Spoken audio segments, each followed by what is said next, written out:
জীবনে কখনো লোভ করবেন না। লোভ করেছেন তো মরেছেন। একটা কথা আছে না? লোভে পাপ, পাপে মৃত্যু। অতি লোভে তাতি নষ্ট।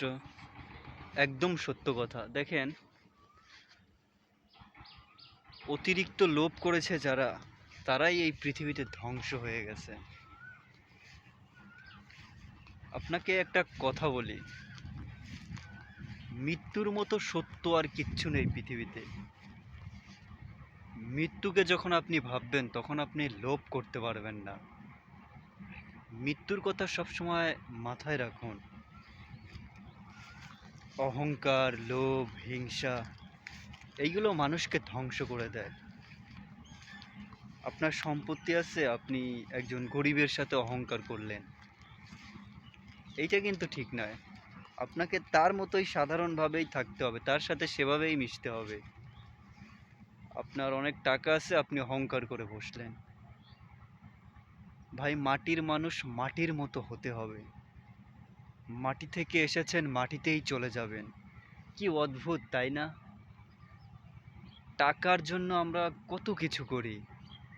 আল্লাহ তাআলা দুইটা পথ দিয়েছেন, একটা খারাপ পথ, একটা ভালো পথ। আর টাকা দিয়েছেন, অর্থ।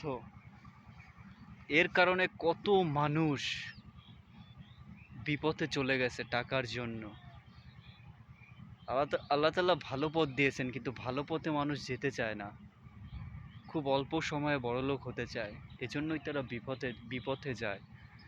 আপনার তাকদিরে লেখা আছে আপনি আপনার জীবদ্দশায় কত টাকা ইনকাম করবেন। এখন সেটা আপনি ভালো পথে করবেন না খারাপ পথে করবেন, সেটা আপনার ব্যাপার।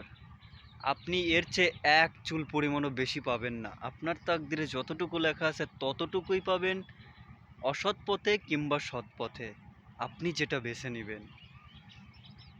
তো মৃত্যুর কথা ভাবুন, মৃত্যুর মতো স্নিগ্ধ আর কিছুই নেই, এটা বলেছিলেন হুমায়ুন ফরিদি।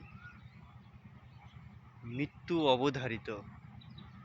এই যে এখন কথা বলতেছি, একটু পরে যদি মারা যাই, আমি মারা যাওয়ার পরে আমি কিন্তু কারো কাছেই ম্যাটার করব না।